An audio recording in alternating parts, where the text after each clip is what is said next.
Come on in, come on in, come on in. I hope you're having a beautiful start to the weekend. Welcome to Aries Rose TV. If you are not familiar with me, my name is Aries Rose. Sorry we have not been able to go live for the last few days. Life was lifing, but we are back and we have some updates on the Diddy trial. We got some updates regarding Brian McKnight and the passing of his son, Nico McKnight. And we also got to talk about Elon Musk and President Trump. They are feuding. So we got that timeline breakdown of the stuff that's been said between the two. So we got lots we got to get into, get caught up on. First off, I want to thank all of you for helping me to reach 1,800 subscribers. That was a goal of mine. Thank you so much for the support, for coming on the lives, for support on the community tab, watching the reels, all that good stuff, or the shorts. Everything is greatly appreciated on our road to 2,000. I look forward to you being a part of the community and that journey. As you come in, if you can like the video, it means a lot. It goes a long way, and it's a free way to support the channel. And if you like this content, come on and join the Aries crew. We'd love to have you a part of it. All you got to do is hit that subscription button and then hit that notification bell so you can find out every time I go live, post videos, post shorts, and all that good stuff.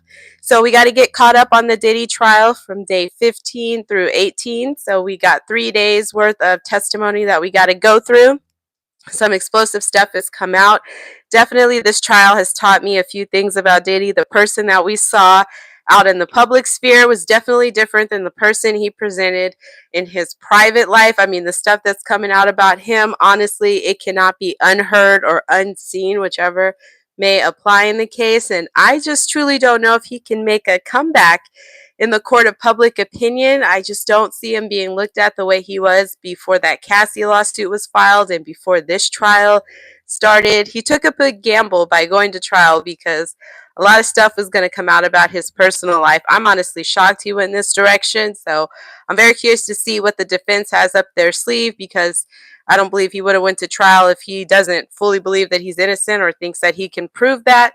But definitely the stuff that's coming out about his personal life, all alleged at this point until he's convicted, is quite wild, to say the least. So, of course, we got to explore that testimony.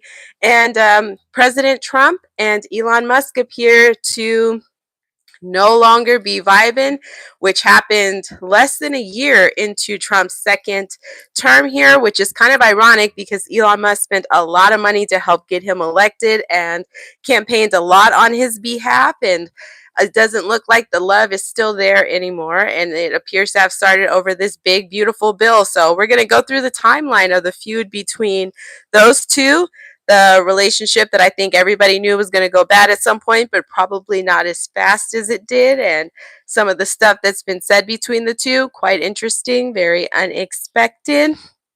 And then we have to get into Brian McKnight, the 90s R&B singer.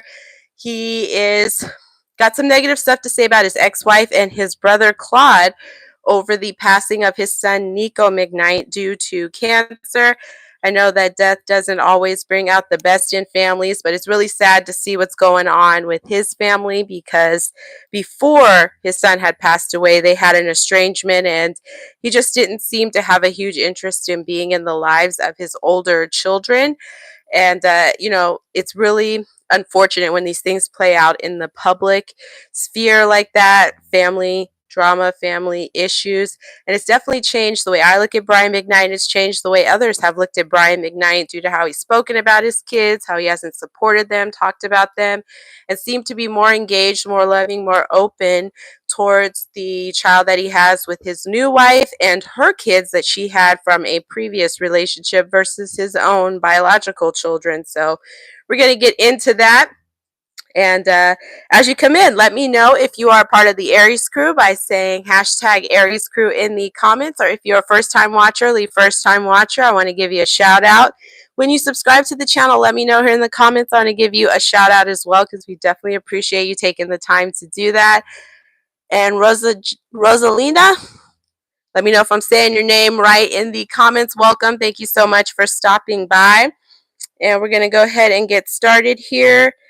And our first one is going to be going into the situation going on with Brian McKnight and his brother over the passing of his son, Nico McKnight.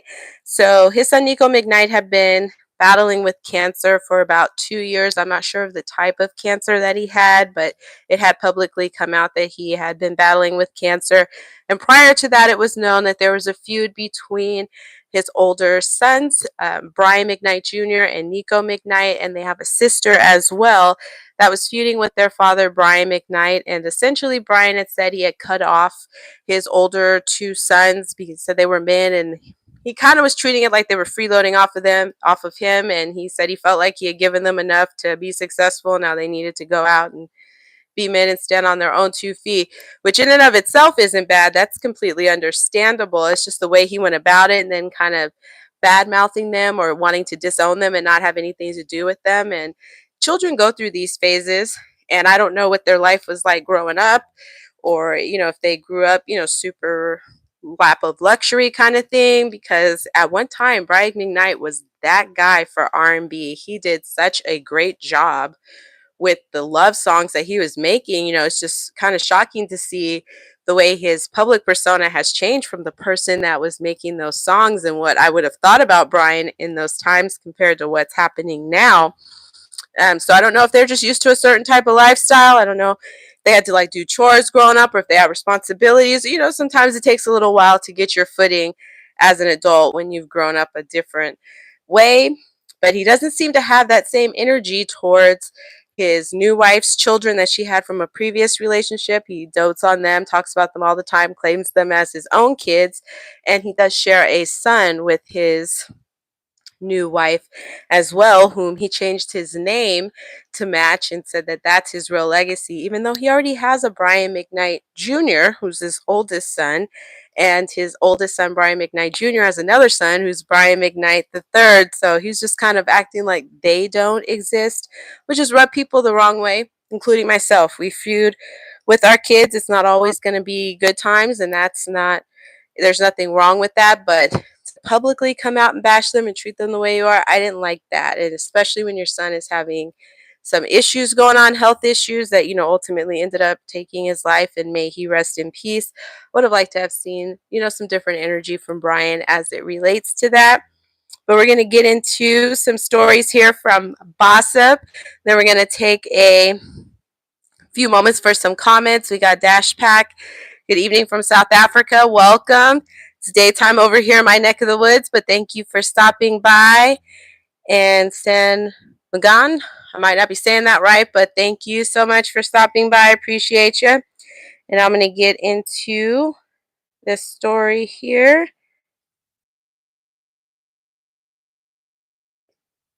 Hold on. Okay, there we go. And this again is reporting from Bossip. It looks like there were no efforts from Brian McKnight to mend the relationship with his son prior to his untimely passing. The 17-time Grammy nominee made no effort to reach out to his estranged son, Nico McKnight, before his death, according to reports from Page Six. Following the 32-year-old's passing from cancer last week, a source close to the situation told the outlet that the singer, quote, has not reached out to the family, end quote.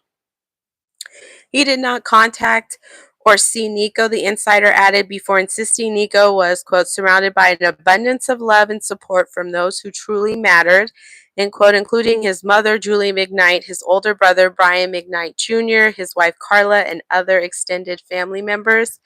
Julie McKnight took to Instagram on Friday, May 30th, to confirm the news that Nico had passed away the day before, which came following a 2-year battle with cancer. Quote, Nicholas was a cherished husband, son, brother, grandson, uncle, and nephew whose warmth and laughter and love touched the lives of all who knew him, end quote. She wrote under a photo of herself with Nico and Brian McKnight Jr. Quote, Nicholas was a self-taught artist of music and photography. His passing is an immeasurable loss to his family and all those who held him dear, end quote. And my heart definitely goes out to her as a mom. I have children, and I don't ever want to bury any of my children. That's a pain I never want to know. So I can't say that I understand because I've never been in that position, but as a mom, I can understand the loss of my child at any age is going to be devastating. And my heart really, really goes out to her during this time. And my heart goes out to his brother as well. They grew up together. When you have siblings that are close to your age, you spend a lot of time together. That's very devastating when you lose one, especially when they're young like that. You don't expect to pass away when you're not in old age. It just seems out of order. So I definitely feel for them in this situation, and I wish things were a little bit different between them and their father before that time came. And we're going to get back into the story here because Brian McKnight Jr. also paid tribute.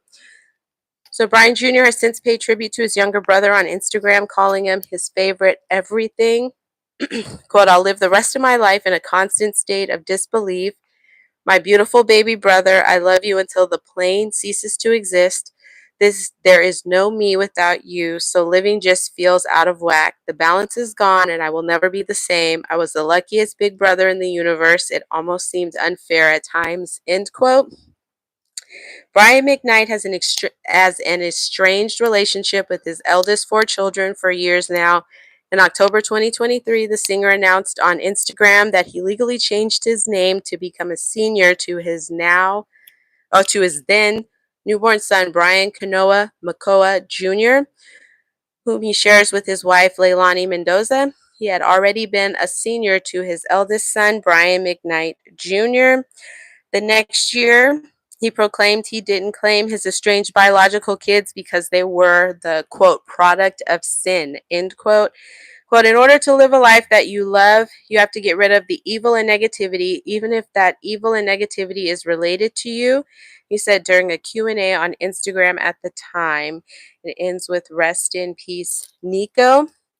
And then he did have some comments on his ex-wife, Julie, and his brother Claude, which I'm not sure if he's an older or younger brother, and their responses to the passing and or what occurred with them before the passing of Nico. So we're going to get into that.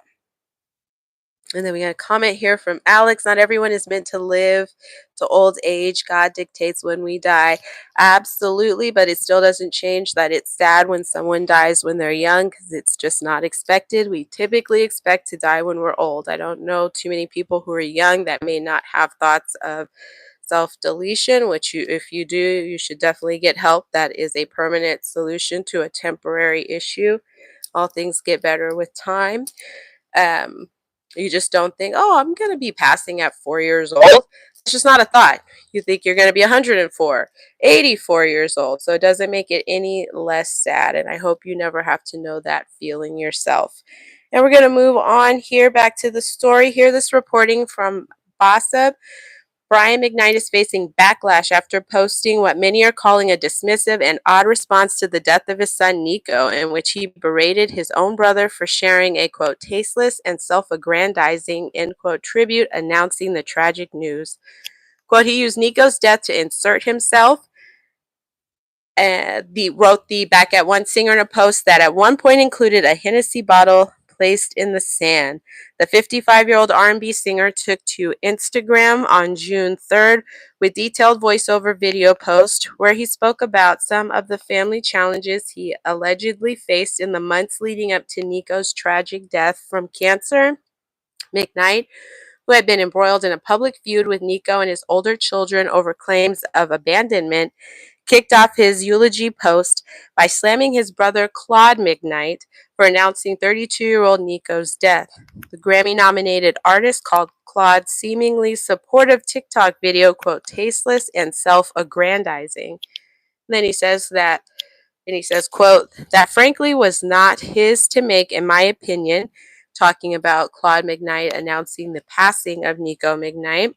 He inserted himself and used Nico's death as an opportunity instead of letting him pass with respect and dignity, McKnight said. It has instead turned into a circus, a mockery of life now lost, making this tragedy into a reality show type drama.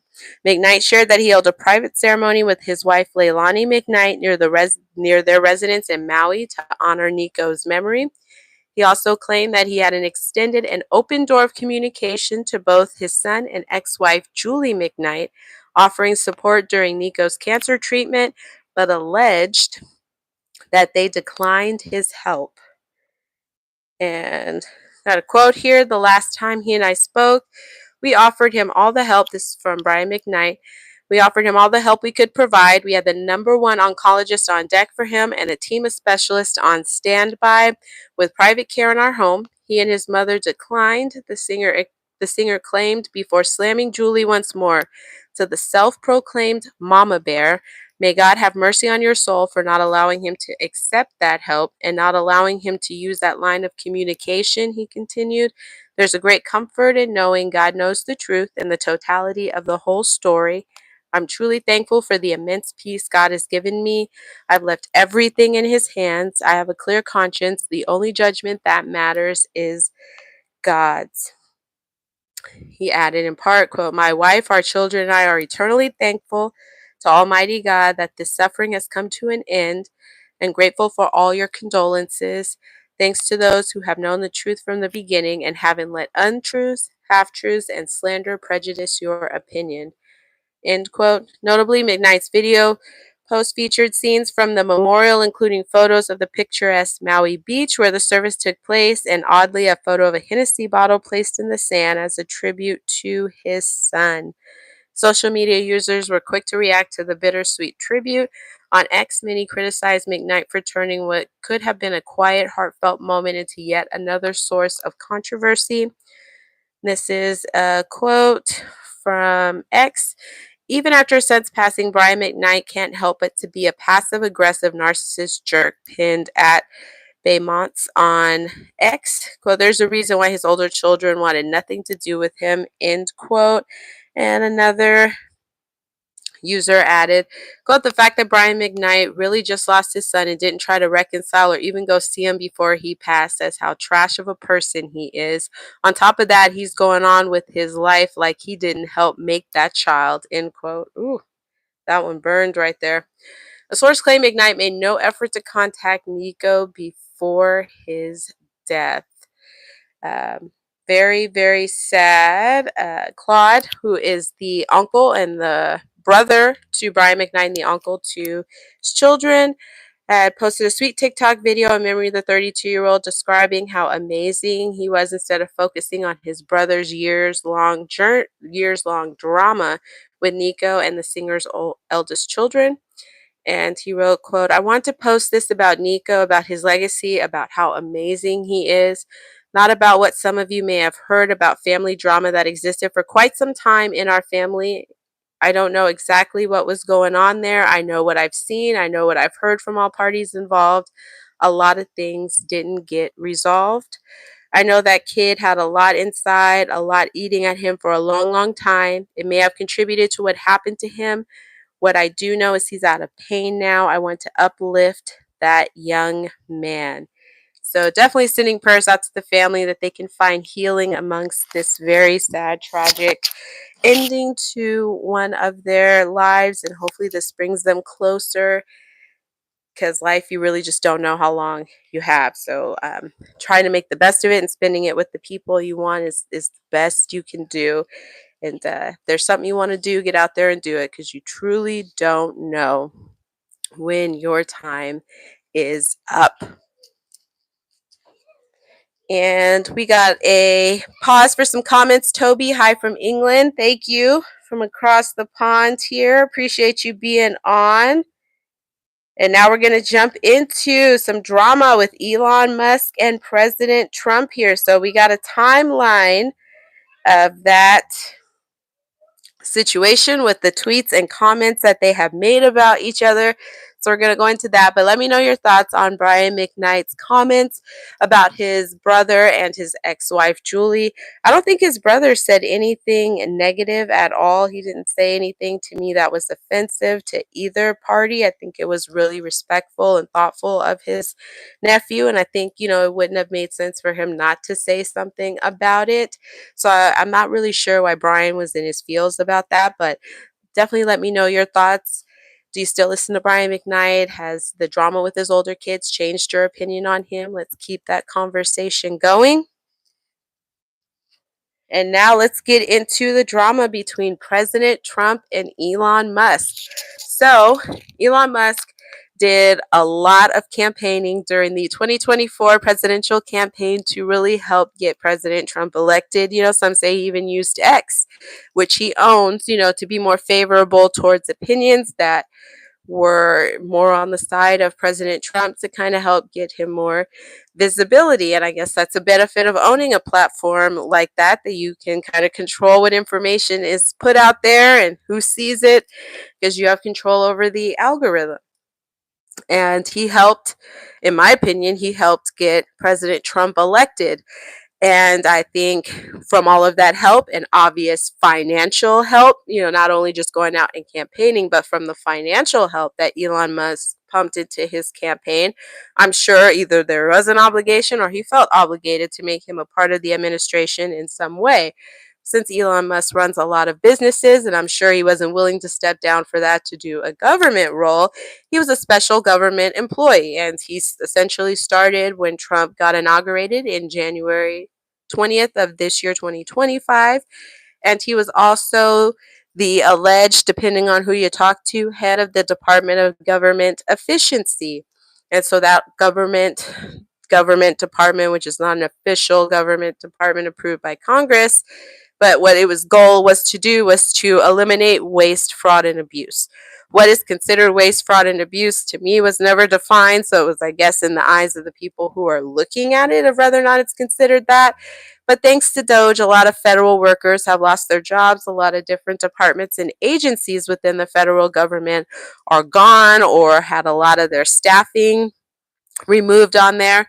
And whether or not you think it is a good or bad thing, affecting people's jobs in a job market where it's already challenging to find a job and the cost of everything is going up was probably a lot for those folks to digest, because it was very unexpected. In my opinion, when people think of the Department of Government Efficiency before it started, I'm sure they were thinking like checking contracts or maybe countries where we send money where it might not make sense, not so much affecting domestically the federal employees or the agencies that we have established. I don't think a lot of people saw that coming, so the layoffs caught a lot of people off guard, and it's a challenging job market right now to try and find a really good paying job. So I definitely feel for those folks for sure. But because of all the work that they were doing together, and President Trump and Elon Musk seemed like they were like hand in hand. I almost forgot JD Vance was the vice president, because I heard Elon Musk and President Trump's name together more than I ever hear President Trump and Vice President JD Vance's names together. So to see that their relationship has gone sour is quite surprising. So we're going to get into these details, because to me it kind of came out of nowhere, but maybe it was brewing and we just didn't know that. So we got some timelines and some comments that have been made between the two since their relationship has gone bad, which ultimately started over this big, beautiful bill that President Trump wants to get passed, that's supposed to take allegedly a lot of cuts to like Medicaid and programs like SNAP, which you might call food stamps, that helps with that, or any other type of government assistance related programs would be affected by that, with either eligibility changes, which means less people would be able to be on there at a time when things are already tight for people, and that could affect people losing their healthcare coverage if eligibility or qualifications to be on that changes, because they also want to add on a work requirement that if you're considered an able-bodied adult, that you have to go out and work, and all kinds of different pieces to it. So this big beautiful bill is what kicked off Elon Musk being upset, because he says it's going to increase the debt, and the United States is already in a huge debt. I don't really see that we have a path of paying that off. I don't know that it'll ever be paid off in my lifetime. As long as I've been alive, there's always been debt, but it keeps getting bigger and bigger and bigger, and at some point that balloon is going to pop. So I do understand that you can't keep adding on to it. At some point you're really going to have to address it, because it will bring us to our knees if we don't. But the way Elon went on to express his displeasure just rubs President Trump the wrong way. So let's get into these comments here. So let's start it on June 3rd, and this reporting from CNN Business. I'm getting this from, so this is from Elon Musk posting on X. Quote, I'm sorry, but I just can't stand it anymore. This massive, outrageous, pork-filled congressional spending bill is a disgusting abomination. Shame on those who voted for it. You know you did wrong. You know it. End quote. And then another one from Musk here on X, quote, it more than defeats all the cost savings achieved by the Doge team at great personal costs and risk, end quote. So I think there's a little bit of frustration with the big, beautiful bill because the whole goal of Doge was to reduce the federal deficit. And then they go in, they make these changes, which was really just people losing their jobs or some departments being pretty much gutted or severely reduced or just eliminated altogether. And then from there, that savings, well, you really didn't achieve the savings if you turn around and you have a bill that wants to increase spending, but it's going towards different things like towards defense or towards this golden dome that Trump wants to build to protect the country. And so it just pretty much wipes out any potential savings that came from Doge would just go away by having that bill there. So I'm sure a little bit of this is Elon feeling like, was that work for nothing? Like we did all that and then you're just going to go back into it again. I think what Elon failed to understand, I don't know that any politicians ever really seriously trying to balance the budget. I think they've been doing a lot of deficit spending for a long time that it just becomes the norm. The difference is what it's being spent on that changes from each party. And you'll find whatever they value in that party, that's where the spending might be heavier. So that's to me how I view it. Welcome to the world of politics, Elon. It's not really a business, it doesn't operate that way. I don't think it ever has. I don't know that it can operate that way, but that's the reality check about how that works with the budget. And then for a response from President Donald J. Trump from Truth Social, quote, as my scheduled time as a special government employee comes to an end, I would like to thank President at Real Donald Trump for an opportunity to reduce wasteful spending. The Doge mission will only strengthen over time as it becomes a way of life throughout the government. So it looks like that was shared on President Trump's page when Elon was leaving. And then Elon he retweeted a message that said the majority of Republican voters strongly agree with Elon and want the big, beautiful bill trimmed down. Elon left the Democratic Party and sacrificed much in his relentless supported the GOP. The GOP leadership should give his counsel serious consideration. So he retweeted that and added a yes onto that. And then he says Musk shared old Trump post criticizing Republican lawmakers for raising the debt ceiling, adding wise words. So this was from a message, a tweet that Trump had sent. I can't believe the Republicans are extending the debt ceiling. I'm a Republican and I am embarrassed. This was before his second term, I believe. And then Elon Musk retweeted that and put wise words. And says Musk repost an old Trump post saying, quote, no member of Congress should be eligible for re-election if the U.S. budget isn't balanced, with Musk adding, I couldn't agree more. So he's trying to use the president's words that he had stated before against him now in this particular situation here. And I do think it's interesting using somebody's words against them when they're putting themselves in the same situation that they were criticizing others for being in, but still something that was not expected from them at all. Trump confirms the deterioration of his relationship with Musk, saying he's very disappointed in the tech billionaire after he repeatedly blasted the president's sweeping domestic agenda bill. Elon and I had a great relationship. I don't know if we will anymore.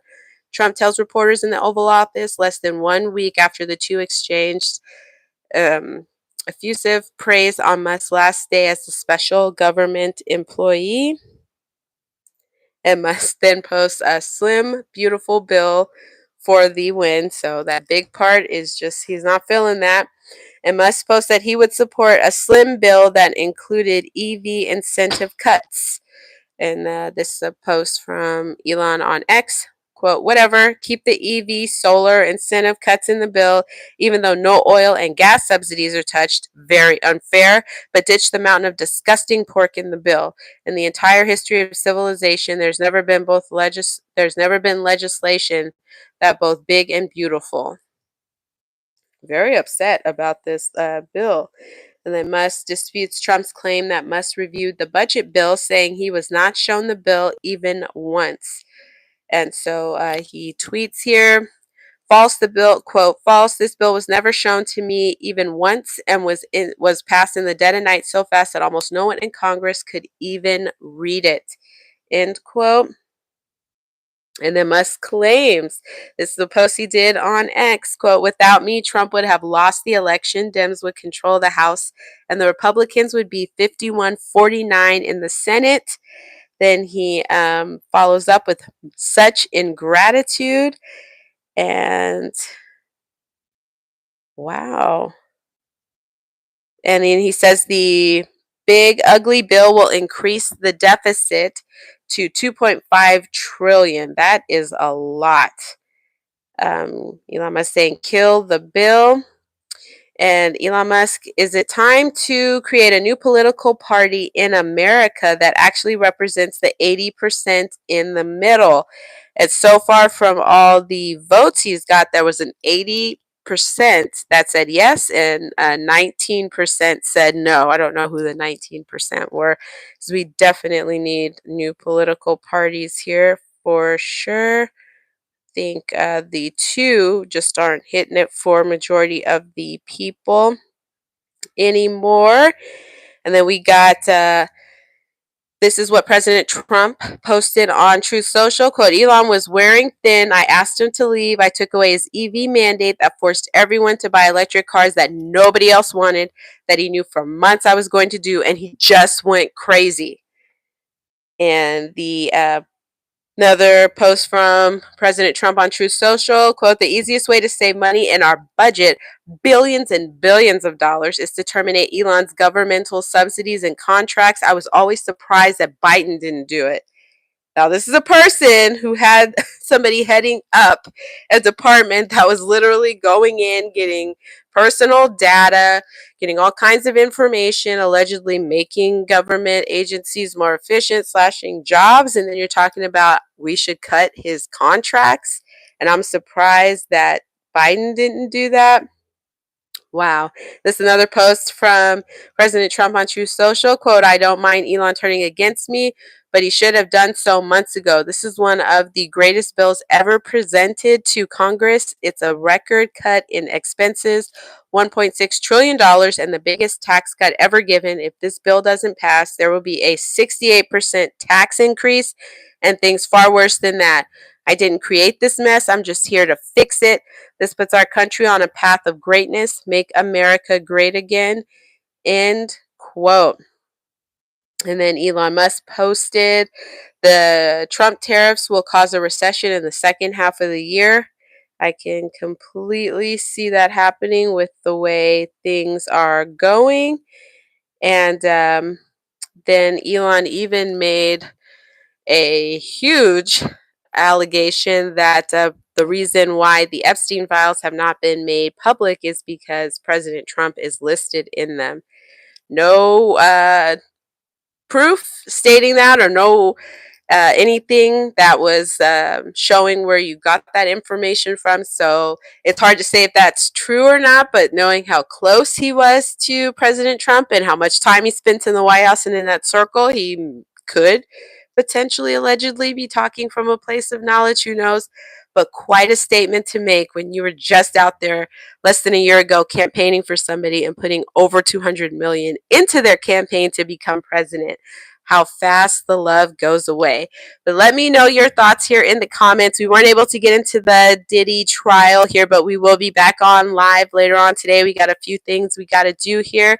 We got to do one pause here for comments. GLove300, we love you here in Canada. Thank you so much. Appreciate you being on. And if you haven't already done so, we'd love to have you a part of the Aries crew. All you got to do is hit that subscription button and hit that notification bell so you can find out every time we go live, post videos, post shorts, go onto the community page. So I'll come back on tonight, and then we'll just do it dedicated to the 3 days of the Diddy trial that we got to get caught up on. So when we start again on Monday, we are back on track. I'm going to do a weekend reel show, and we're going to talk about How to Train Your Dragon, the live action movie. That was really great. Another movie I had a chance to see, The Life of Chuck. Really good movie. Quirky, a little bit odd, but I absolutely enjoyed it. So we got to talk about that one too, because I highly recommend you go and see those two movies when they are out in theaters. Let me know if you have anything that you'd like to see me cover on these lives. You can leave a comment here, or you can comment on the community page. If it's something that I can find information on, or if it's the channel, we'll do our best to do it. We can't do every story, but definitely want to hear from the Aries crew if there's anything that you'd like to see me cover, something that you are interested in. Thank you so much for watching. We'll see you later on today. Hope you have a great rest of your day. And until then, be safe, and we'll see you later.